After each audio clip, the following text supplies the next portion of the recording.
Welcome back to the Sustainable Creator Podcast. If you are meeting us in the middle of this series on websites, actually, I think this is episode number 2. Bear with me. We've recorded a few of these episodes, so in my head, I'm like trying to track the order that they're going to drop. But welcome back to our website series that we are running right now. It's going to be a 5-part series around websites because we've had a lot of creatives in our world asking about, what do I need on my website? What do I need for a great sales page? What does my copy need to be like? And so we have interviews set up for you on all of those topics and then some. So if you haven't listened to last week's episode, go listen to that and stick around for the ones that are to come.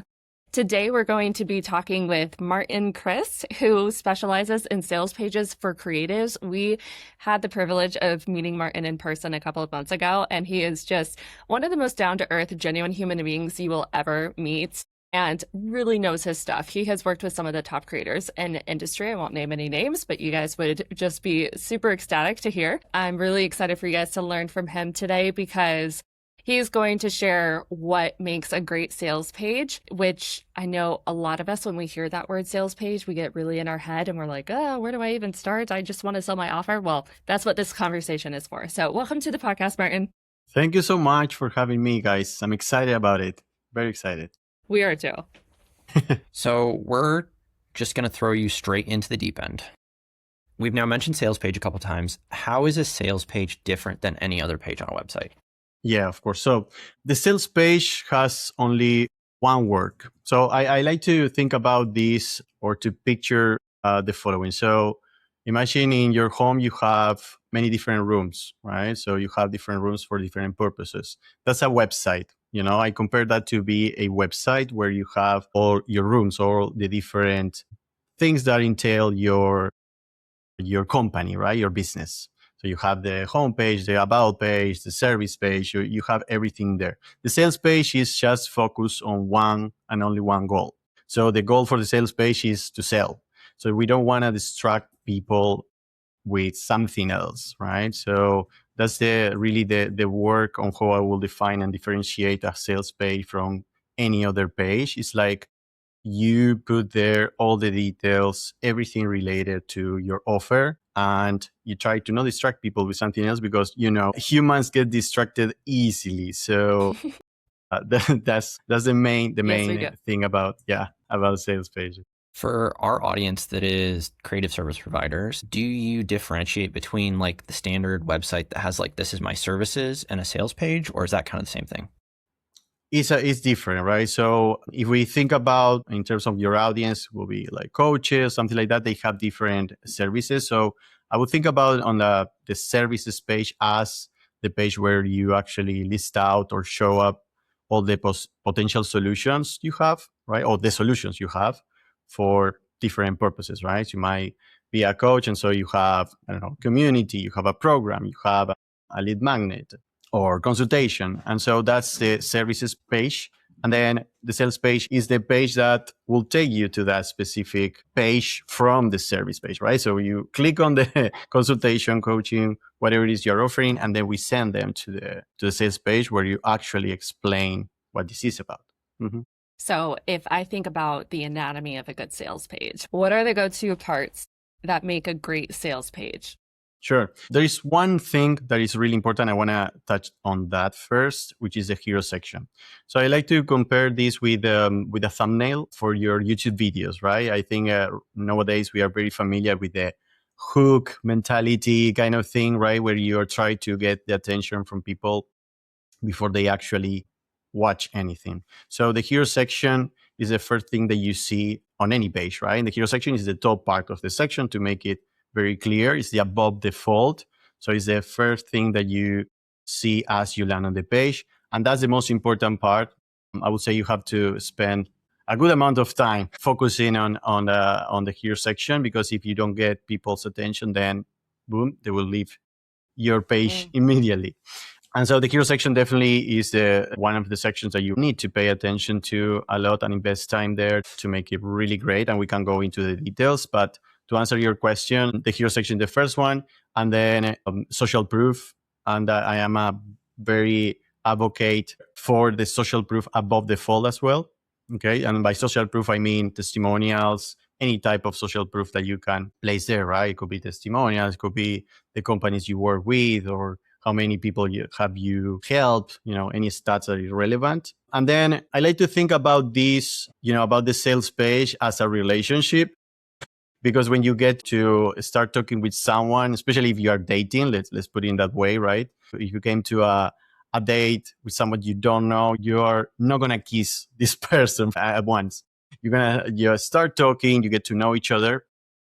So after the hero section, you present the solution. You want to make people feel heard, people feel that you understand what they are going through. So I call it like the problem section, I would say, right? Where you start talking about what is the problem they are going through, right? Because every offer solves a problem. And so we talk about the problem, we make them feel heard, we make them feel you understand and you have gone through that. And then we start presenting the solution after that. All the details. So we have the hero, we have the problem section, we have the solution, and then we can get into the details like the guarantee you have to reduce risk for them to actually access to your solution and make them feel like the investment and the money they are putting in is worth it, right? And then FAQs is another section that should be there because you're handling the main objections they might have, regarding your service or your product, your offer. So handling objections like the time that they need to invest, the cost, and anything that you can think of that people usually ask you, right? Or actually, if you have the data, that's the main thing here is like really listening to your audience, focusing on the questions they usually ask you, regarding your offer when they have doubts and so on. So that's the FAQ section 4. And there's one section that I always encourage my clients to put in is like the about section, because nowadays with the AI everywhere basically, and everyone thinking about this is AI, this is Claude, this is ChatGPT, whatever tool is, we want to add some human part, some humanity to the sales page as well. So presenting yourself without going like talking about your whole life, but actually putting I will say putting details that are related to the offer, right? Why are you the right person to help them solve this problem? And also adding a little bit of personality there, right? What you are up to, some stats maybe as well.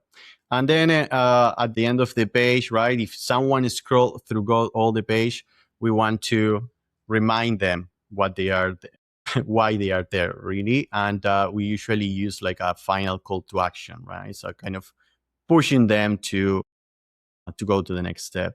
So to summarize what we're talking about, I think crucial sections for the sales page with the hero section, social proof, the problem section, solution and what is included in your solution, guarantee FAQs, and the final call to action. Okay, so I definitely want to come back to the hero section for sure, because I know you're going to have more thoughts on that.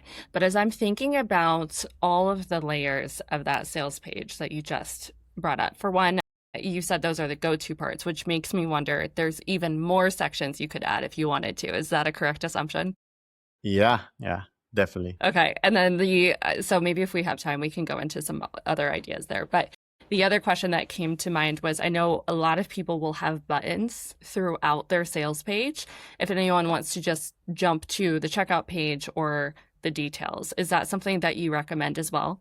Yeah, for sure. We usually placed a lot of call to action throughout the page. We don't want to be, a lot of my clients, they come to us and say, I don't want to sound salesy, right? I don't want to push people to take action, but we want to make it easy for people to join, to buy. Yes. As well.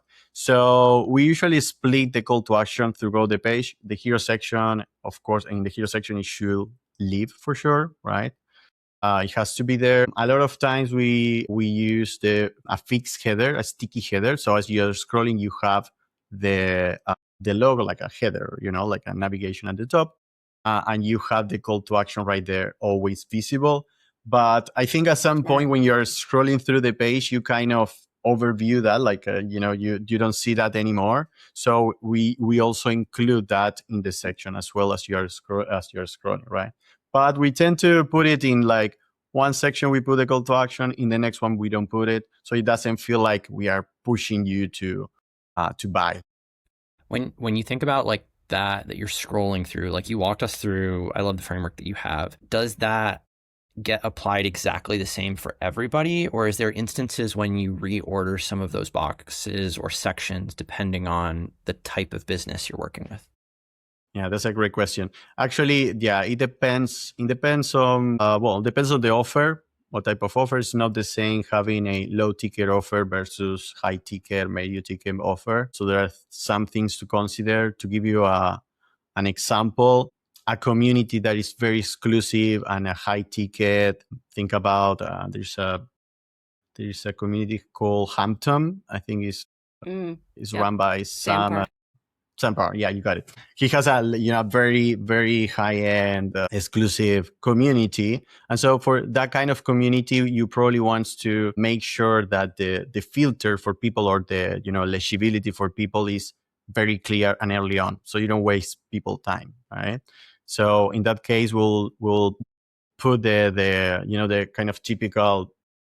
We use it in different ways, but I know you guys have seen these sections where this is for you if, this is not for you if, kind of section, or we just put the eligibility there. And so if it is a very exclusive community, you will put it early on the page. And if not that important for your offer, we might move it down. So definitely, the order of the section and the structure depends on the offer, depends on the space, on the industry.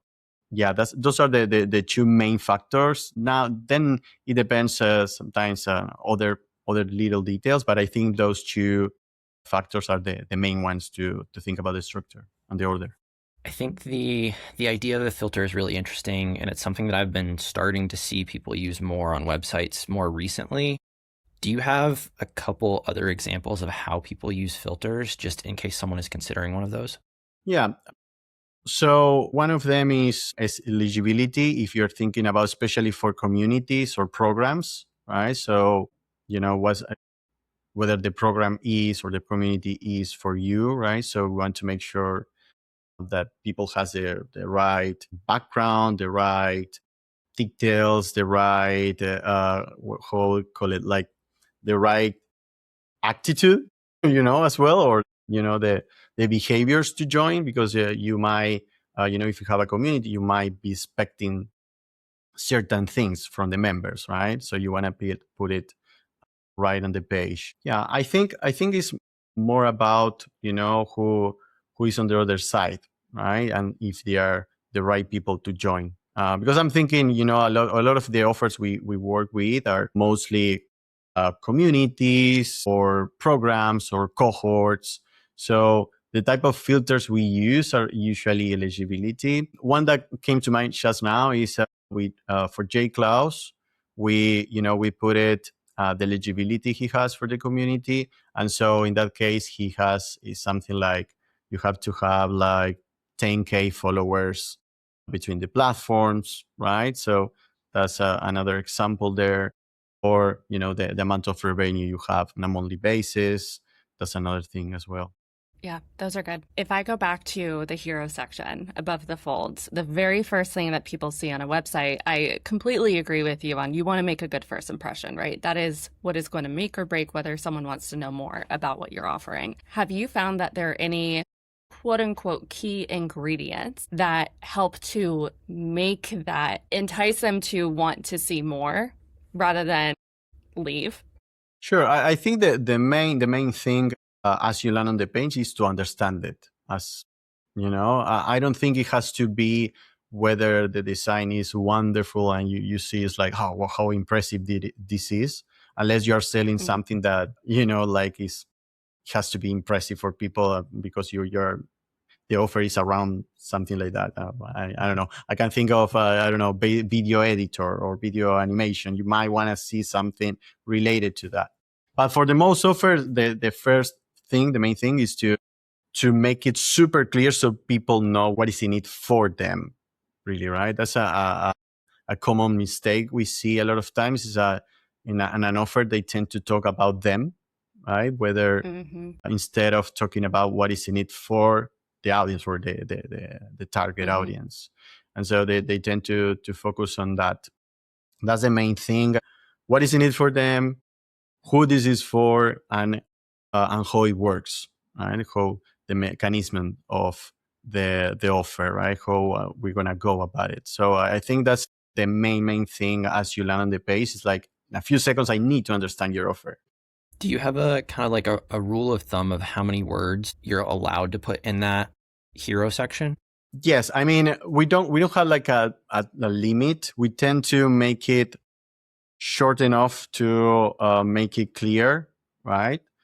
The headline needs to be, short enough. If I have to think about characters now, for me, taking, do the summary of words in my head is a little bit harder. But I will say between 8 to 10 words max, for the headline.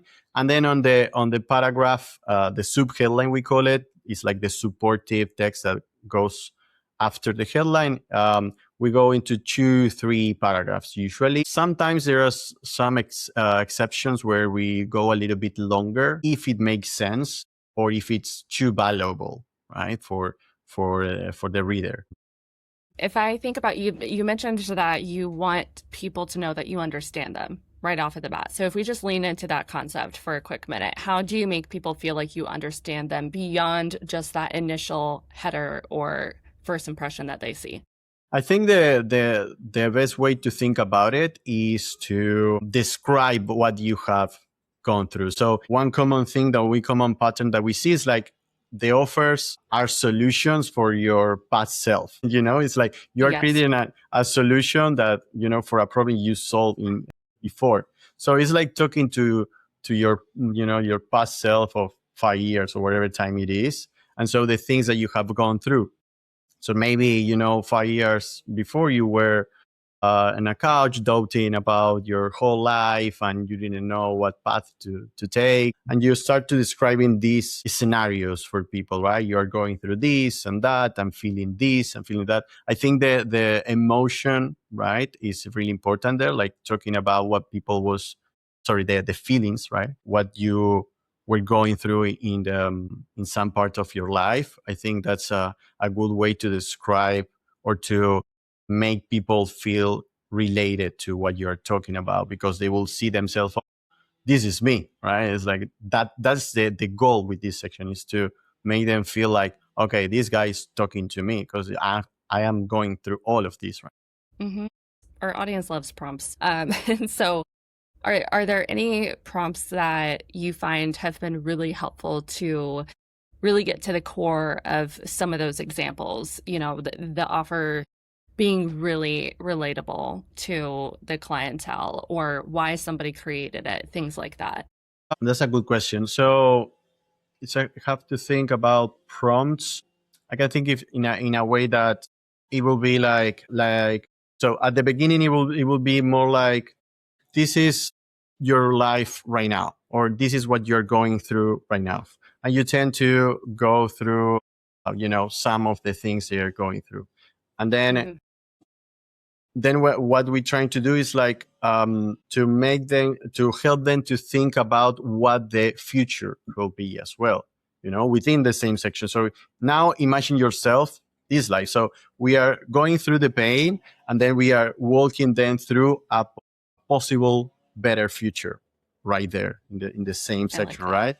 And so then when you present the solution, it makes sense, because it's like, okay, I told you about your problems you're going through. I have told you that the life could be better, and this is the solution for that, right? It's like Mm-hmm. we connect dots. Yeah, I like that. That's a good one. If I think about like this in like the psychology of a sales page, of like you are helping people understand that you can solve their problem. Another part of this is like the risk of taking a chance on someone to give them money and hoping that they will solve that problem. Something that's interesting is you talk about the idea of guarantees. Can you kind of break down what a guarantee is and like how you can feature that on a sales page? That's a great question. So usually because there are a few things to think about here, right? We want to create a guarantee, but as a as a coach, as the person, the company creating the solution, you don't want to get exposed, right? And you don't want people to asking for refunds all the time. So one thing that it have worked very well for us is providing a guarantee that is around how the solution or the offer works. So to give you an example, if we think about a program, a cohort, they want to cover themselves,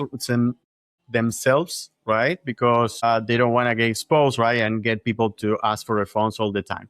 So one thing that we have done that has worked very well, and they usually, I will say 99% of my clients never get asked for a refund. So one of the things we do is like the guarantee is around, it goes around telling people that if you do the work, it goes something like I said, if you do the work and if you apply this and that, everything that entails the offer, then we guarantee you that you're going to get results.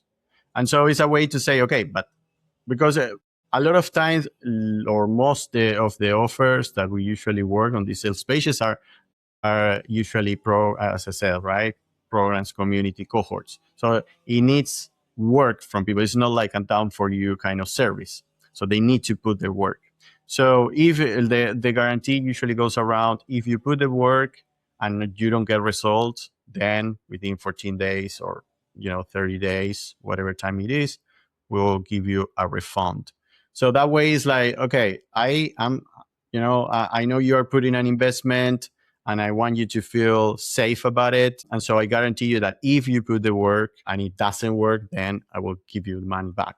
Otherwise, like people might take advantage of it because they might go through the entire program and they can say, oh, no, I didn't get any result. I'm going to ask for a refund. Right. But yeah. I will say, just like to back that up a little bit, in our own experience, we've tested out so many different things when it comes to selling strategies and offers, and we're kind of king and queen of experimenting. And so we have tested out guarantees in the past for a couple of offers, and it was interesting to see how that was the thing that gave a couple of people the reassurance to make the investment, and then they got some of the best results out of the program because it's almost like there was this psychological impact where, because they knew that part of that guarantee was this equal exchange of like, I'm committing to show up and do the work and to really put my all into this. I'm going to, just show myself what I can do. They experienced so many more results. So it's fascinating, as someone who used to be really unsure about offering guarantees, being on the other side and seeing how that has been mutually beneficial. I now understand why so many people recommend doing it. If I think about, you made the comment, oftentimes you see this type of guarantee for communities or education or programs. If I think about someone in our audience that is like a service provider doing a done-for-you service, whether that's like a web designer or a photographer, do you also recommend they use guarantees? Well, I will speak for myself because this is the kind of thing I do, right? I do services for people. So I usually don't guarantee results, right? Because what I do, it doesn't rely only on myself. You know what I mean? So I the guaranteeing them results will take different things, right, in consideration. It's not that only the sales page will make you money, really, right? Or will give you results. So there are many things around this that also needs to be done. So that's my case. But maybe, and I don't want to speak about this because I don't have data or experience, but maybe there is a done for you service where you can actually guarantee services because it is, it relies everything on you and you have the power and the control over, everything that is happening. And you say, okay, yes, I can guarantee you results for this. Yeah, that's good. So we've talked a lot about really important pieces to have on your sales page. I'm curious about the flip side of that. Is there any unnecessary fluff that you see people commonly put on a sales page that they should be ditching? That's a great question. I think one common mistake that I have seen is like talking about them too much. Like, I talk about this like previously regarding the about page, and adding this human part. But I think some people tend to extend too much on this, right? And talk about like a whole story. And usually they try to put it like immediately after the hero section. So this is me, right? This is who I am. And I understand where this is coming from, right? You wanna put your who you are, and you wanna tell people this is me, and I have the credentials to provide this solution. But I think it comes to the conclusion where actually what people land on your page is because they are thinking about a solution for themselves. They don't care about you, right? That's the reality. Mm-hmm. Everyone is coming to your page because they want to see, okay, can they help me? Can they or not?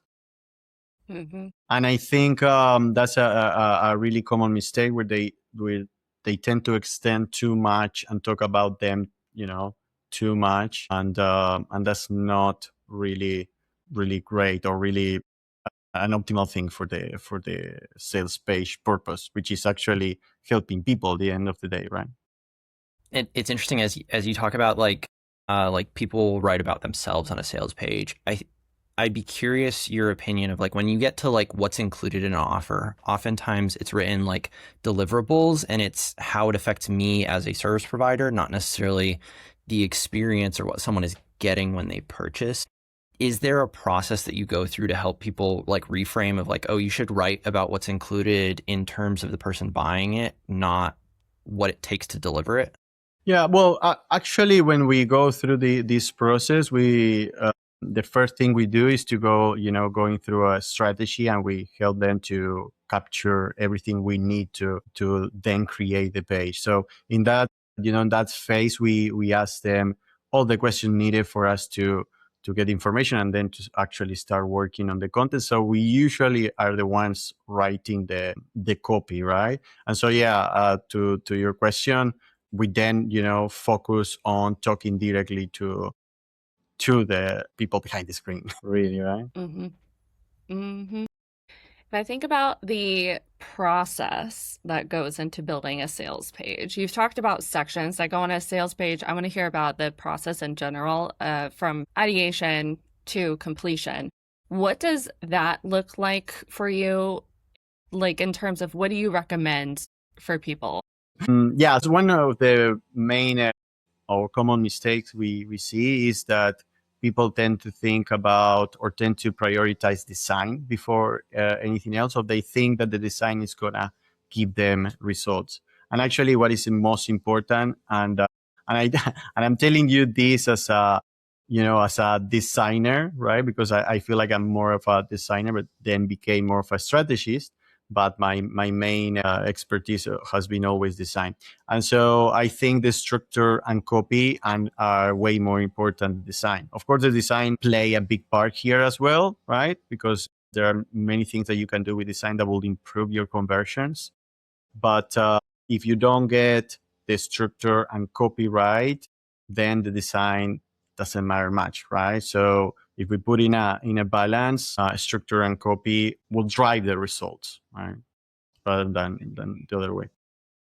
If I think about someone listening to this attempting to build a sales page themselves, would you recommend, rather than starting in like whatever their web platform is, starting in a Word doc and like outlining of like, this is the sections, and then they write the copy for the sections, and then they add their call to actions before they even get to a web designer at all?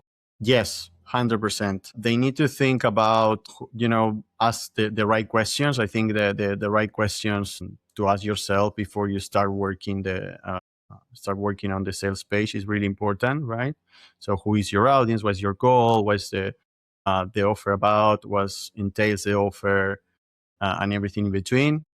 And then you start working on the structure, then you start working on the copy, then you place your call to actions. And then once you have clarity on that, you can start working on the design. Because I think the other way around is much more difficult to get things right. Which, as someone who's a very visual person, and a lot of our audience are very visual people as well, that can feel a little backwards to a quote unquote creative process, but there is so much value in it on just getting clear on the offer as a whole, the structure behind it, and that feeds into you're able to play so much more with the design once you get to that part. Yeah, 100%. And even the design phase will be much more easier, right?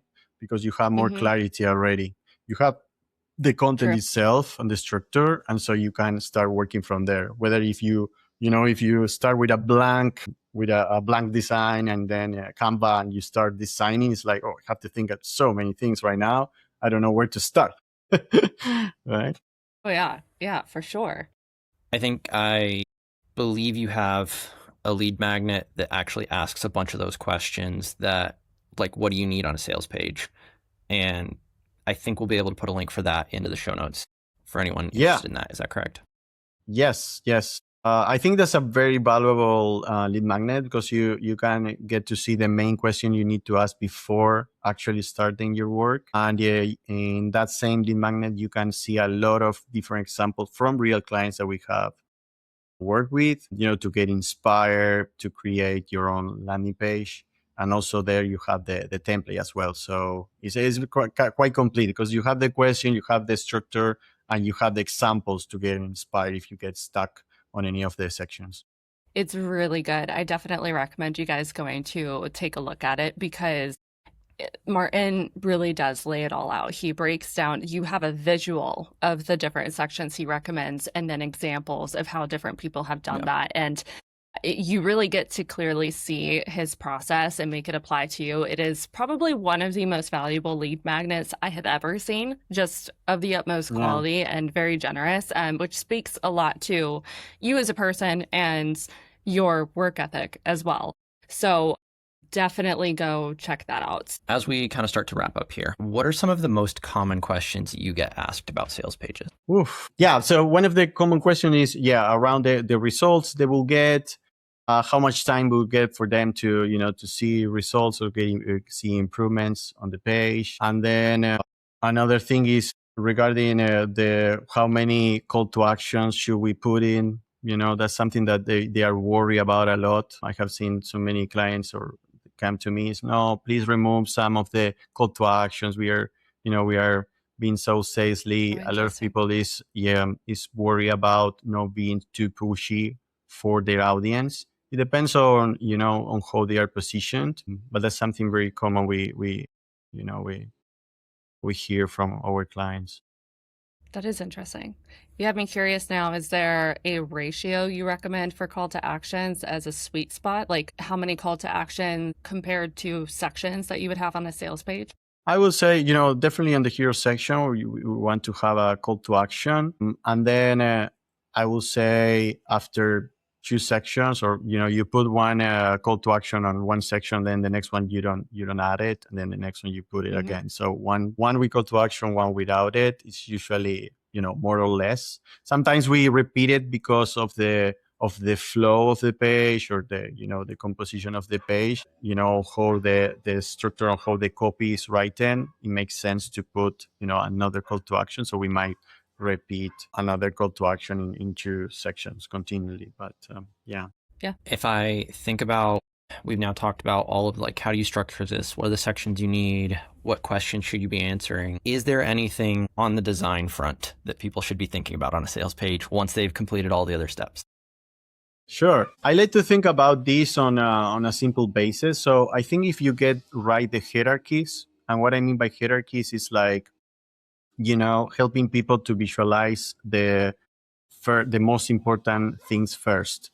So one thing that we use after we finalize the design is reading through the headline only, throughout all the headlines, throughout the page. So that's kind of a test we do to see if by reading the headlines you understand a big portion of the offer, right? You won't understand everything, but you will get like the main thing of the offer. And so if we think about in terms of designs, like having clear headlines, and then one thing that we use a lot is using regular versus bold text. So even on the headlines, we try to highlight the most important part we want them to read, right? So that's another thing.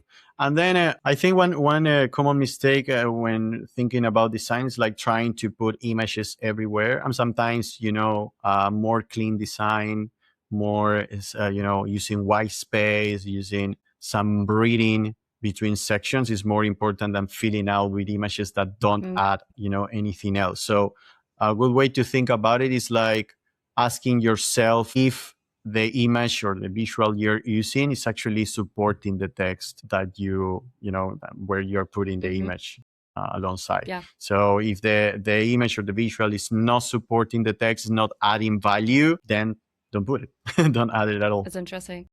That ties really well right back to your analogy at the beginning of this episode on your website being like a home where you have different rooms. You want these spaces or corners in your home that have a little openness, some spaciousness to it as well, right? So that's such a great tip. Yeah, I like to think about this as well as you're reading through or you are consuming the sales page. I think it is adding a space between section and really, adding breathing. It's like actually breathe.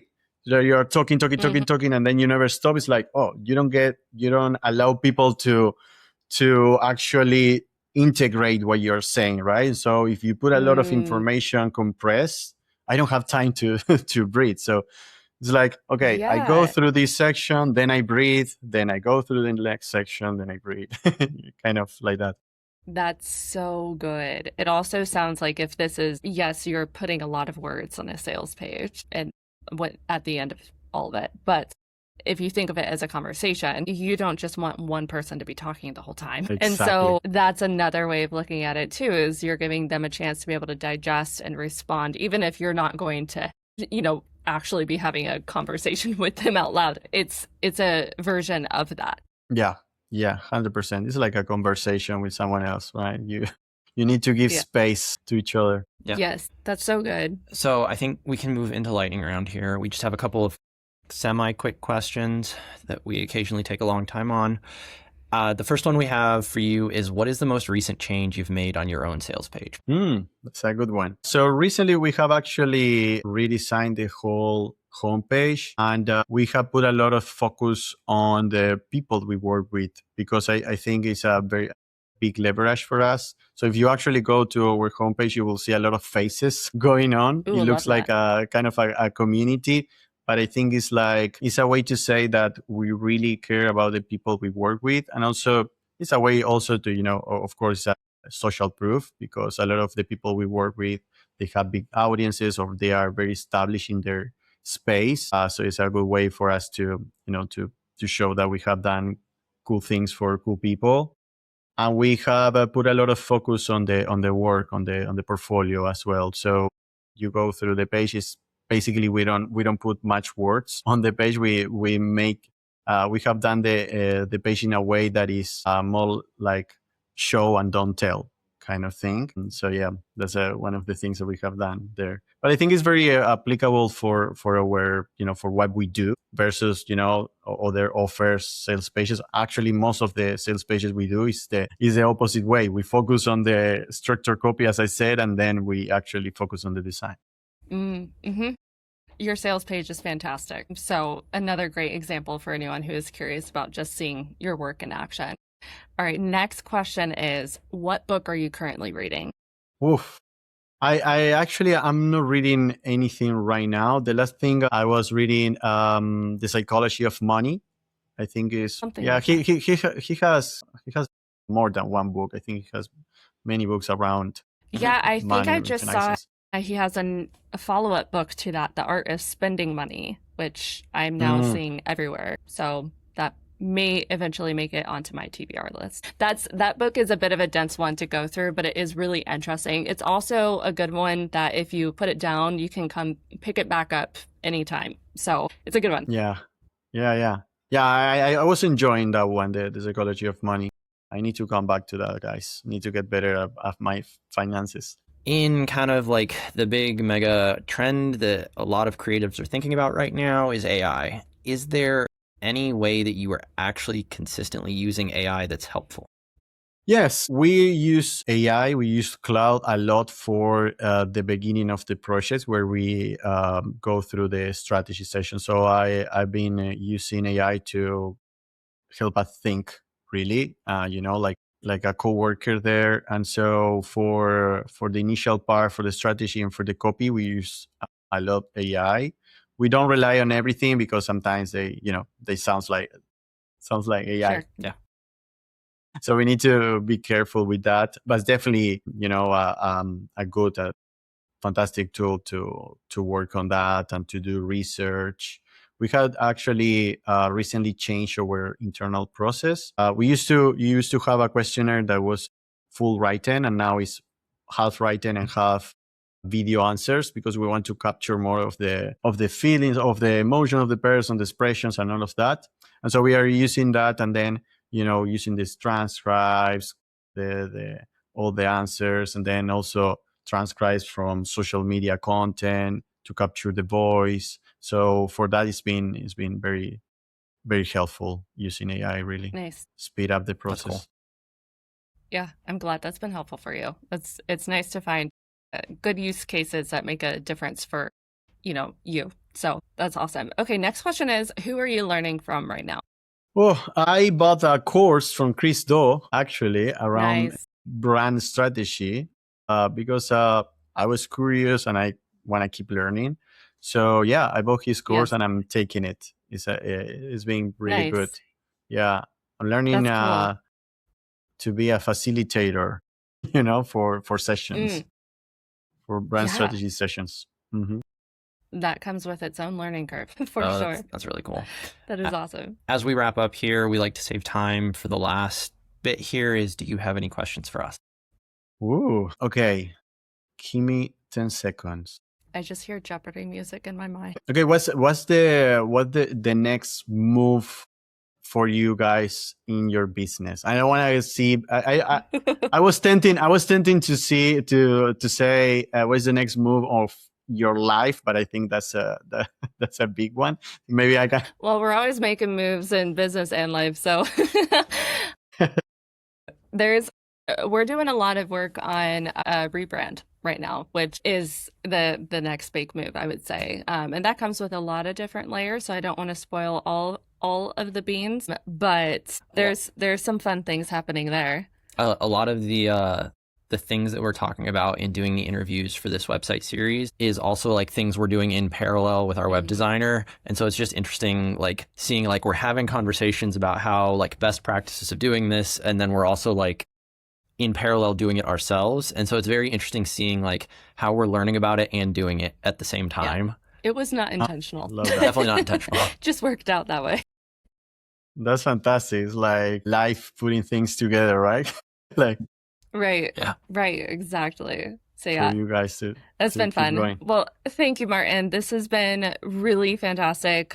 Quick reminder to anyone who is listening, please go download that lead magnet that Martin has on sales page structure and examples, because it really is one of the most valuable lead magnets we have ever seen and will help you to be able to visually see a lot of what we talked about here today. So highly recommend that. On that note, where can people connect with you after this if they would like to learn more from you? Yeah, of course. So Instagram at the Martin Chris, that's my handle everywhere. And Instagram, also LinkedIn, that's where I'm most active.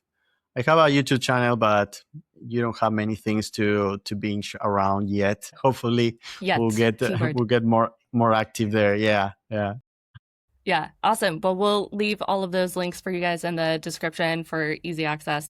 Thank you again, Martin. This has been incredible. And thank you guys for listening. You are amazing as well. We appreciate you as always.